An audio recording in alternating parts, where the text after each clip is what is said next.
was accelerating, and she was accelerating right past me. Hey there, and welcome to Car Stories with Matt. In 2009, my granny, who had been diagnosed with dementia, came to live with my parents here in Alberta.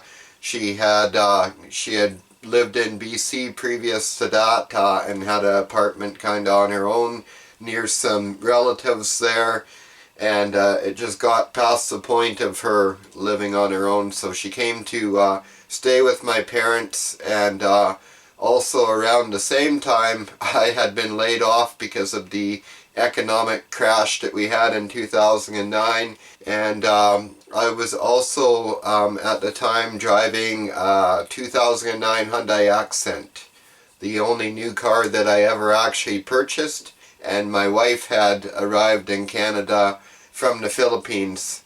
So we were actually just trying to figure out what we were going to do to make a living at the time.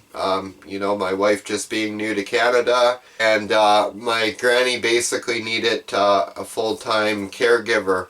So we basically stepped up and became her caregiver, and basically initially what we had to do is bring her back to her apartment in BC, which was it was actually on northern Vancouver Island, so it was quite a drive for us. So we all packed into the car, three of us, my granny, my wife, and myself, and headed off. And one thing about me is I don't normally drive that aggressively, like day to day, kind of keep it within the limits of the law. But if I'm on a road trip, it's kind of hammer down. I don't worry so much about speeding tickets, and so this trip was no exception to that. I was averaging about 140 kilometers an hour, like about 85 mile an hour in this little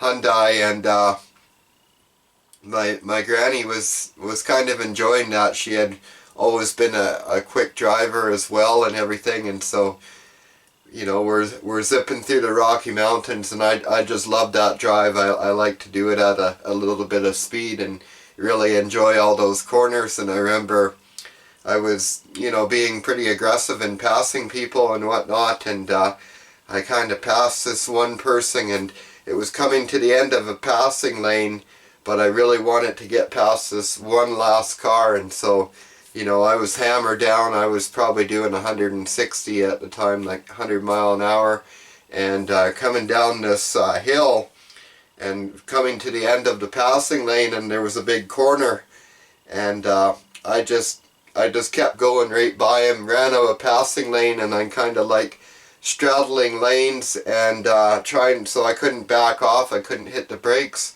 I just had to keep on the gas, shoot by that car, and go straight into that corner doing, you know, 100 mile an hour.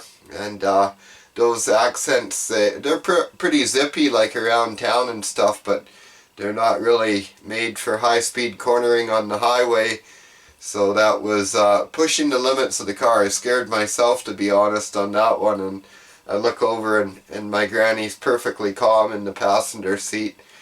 And then another notable part of the trip is we ran into some snow as we were kind of approaching Lake Louise area, and so my wife was able to get out and make her very first snowball, so that was really kind of cool, and my granny was there to share in the experience.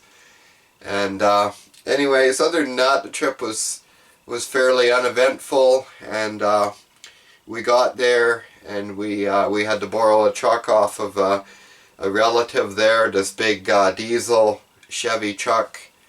It's like a 90s Chevy diesel, big dually, 1 ton, and with the old 6.5 diesel in it there. So we loaded that up with all Granny's stuff, and I remember we had to make about 4 trips, and some of her stuff was really heavy, but we had rented a storage unit about a 10-minute drive away, so we kind of made trips all day and got that all loaded in the storage unit, and slept on the floor that night, kind of thing. And my granny had this Mazda 6 that she had bought new. She actually got advised by one of our relatives to buy a Mazda 6. I'm not sure why that was, but anyways, that was the car she ended up getting. I never felt like it made a lot of sense for an older person. It was kind of a harsh riding and a bit of a sporty car at the time. I think this was about a 2006 Mazda 6, maybe a bit older, maybe a 2004, somewhere in there anyways. And as I had never driven this car, I'd heard about it. My brother had driven it and kind of bragged about how quick it was, and so I wanted to get to drive this car. I decided to use the car to run some stuff to the storage unit, so I purposely loaded all the seats full so that you know, Granny had been coming with us in the truck, but I told her that, oh, we had all the back seats full on the car, so if she could just stay put at the apartment and we'd be back in a second. So my wife and I took the Mazda over to the storage unit and unloaded it, and then on the way back I got to do some performance testing, but to be honest, I was pretty disappointed in it. Didn't really live up to the rumors I had heard about it. In my opinion, it just I mean, it was decently quick. It was quicker than my little accent, but I had to deal with getting rid of this car because my granny had since lost her driver's license when she was diagnosed with Alzheimer's. They basically pulled her license because she was to the point where she couldn't remember what signs meant and stuff like that. So we were tasked with getting rid of this car. That was kind of a big issue because if you didn't know, my wife doesn't drive. She doesn't have a license or anything like that. And as I said, my granny didn't have a license. She had her license taken away by that point. So what we did is we all piled in the car, and there was a Ford dealer and a GM dealer in town, and that was it. So we went to the Ford dealer first, thinking, you know, Ford and Mazda are somewhat connected. That was my logic, so we headed to the Ford dealer and they weren't interested at all. So we went up to the GM dealer just because you never know. And GM dealer was a lot more receptive to us, but they said they had no interest in the car personally, but what they did, which really helped us out, is they went out and did an inspection on the car, and then they called to the nearest Mazda dealer, which happened to be the one where my granny had purchased the car new, but it hadn't been back there for years, so they weren't aware of the car's, you know, current condition. It had some body damage on it and stuff. My granny had a few mishaps, I guess, before her license was removed. I think she probably should have stopped driving a bit sooner, but that's beside the point. They assessed the car and they phoned ahead to that Mazda dealer, basically told them what condition the car was in, and so we actually got a price over the phone from a firm price from the Mazda dealer, and it was a pretty good number. I think it was 5,000 or 6,000, I can't remember, but it was only a few thousand below what I was seeing them list it for on like Auto Trader and sites like that. So I thought, you know, with the body damage and everything, I was actually expecting a much lower number for a car dealer to basically just give you a check for a car. They don't typically do that to start with. Our big problem was getting the car up there. So what we decided to do is I talked it over with my parents, and I said, you know, some days Granny is really lucid and I think she'd be capable of driving this car. Never mind that she doesn't have a license, you know. But anyways, we decided to try that in the morning to see how she was. And when she woke up, she seemed to be really good, really with it. She had had a good night's sleep, and so I decided to try and tackle that plan. And Granny was excited about it. She hadn't been behind the wheel in a while, and so she jumped at the opportunity, and the idea was she was supposed to follow closely behind us in the Hyundai, and we were just going to stick together. So we left, and this is like a really windy road. This is the North Island Highway, if you're familiar with it. It's like a fun road for a sports car, but I was a little nervous, to say the least, that maybe my granny would just like lose focus or something and go off a corner. So I was watching her pretty close in the mirror, and we went through this one bit of S-turns, and I lost her in the mirror, and so I slowed down, and I didn't see her in the mirror, so we stopped for a second, and she didn't come, so I just instantly pulled a U-turn and rushed back, thinking the worst. And it turns out she had just zipped into a little turnout. She just wanted to step out and walk around the car for a minute and get some fresh air.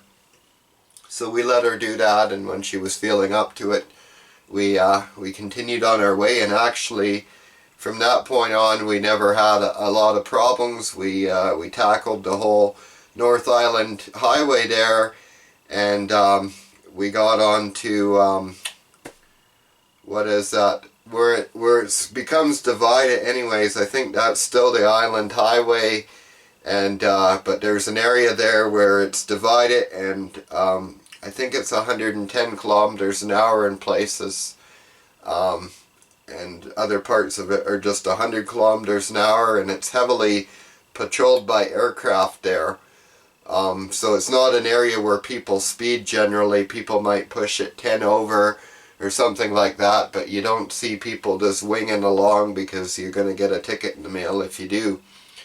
So we got on that highway, and as soon as we got on that divided highway, and luckily traffic was pretty light, but Granny pulls out and starts passing me, and as soon as I see this, I start flicking my signal at her, just so that my signals were like blink, and I was flicking it like turn back in, you know, what are you doing? And she's like accelerating really rapidly, and I'm just in this little Hyundai. It was a 5-speed, so it had a little bit of jam to it, but I was accelerating, and she was accelerating right past me, and it ended up she got ahead of me, and I was having to chase her down, and I was going like 140, 150, chasing her down, and flicking my lights at her, and she kept flicking her lights back at me, and I'm beeping at her and everything, and it just went on like this for about 5 or 10 minutes, and then she just calmed down and pulled back in behind us and drove normally until we got to the dealer. And when we got to the dealer, I've never had a good sense of direction, and nor does my wife have, so we, even though I think we had GPS running or something, we missed the main entrance to the dealer. We had to zip past it a little bit. So we just pulled a U-turn. We were like half a block down from the entrance to the dealer, and I just pulled a quick U-turn without really thinking. I should have waited for like a nice big gap in traffic, but I didn't.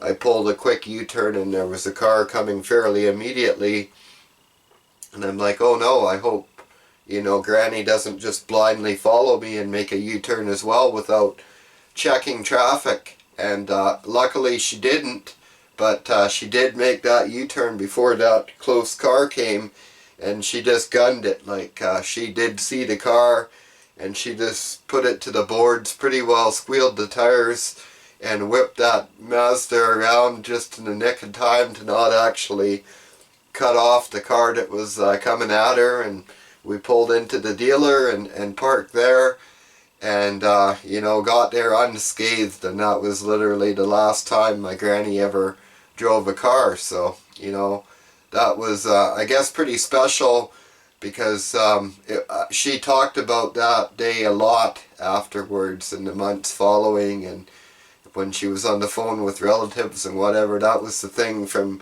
recent history that stuck out in her mind, that she kept telling people, oh, I got to drive my car up to the dealer, and some of the relatives got mad at us for allowing her to do this, but you know, they weren't there and they didn't understand all the circumstances. So we collected our check, and we headed on our way back over the Rocky Mountains, and continued racing the little lady, because my granny, when she was on her particularly poor times, she was confusing the GPS because it had a female voice. She kept calling it the little lady on the dash, and she even told us that she saw this little lady sitting on the dash, and she was describing this little girl with blonde hair and a little bonnet and everything, and like in her mind she had saw this vision of the GPS girl on the dash, the little lady on the dash, and so we couldn't do anything that the little lady didn't say. We had to turn where the little lady said and do everything. Our granny would throw a little bit of a fit. But you know how they have the projected arrival time on the GPS? Well, to me, that's, you race that time. I don't know about you guys, but I always like to see how far ahead of that time I can get. And on this trip, I think it was about 1,500 kilometers one way, maybe a little more than that. So you know, that's a long ways to cover, and we managed to cut down the GPS time by about 3.5 hours in that distance. Thanks a lot for watching Car Stories with Matt. Have yourself a great day. Don't forget to like and subscribe.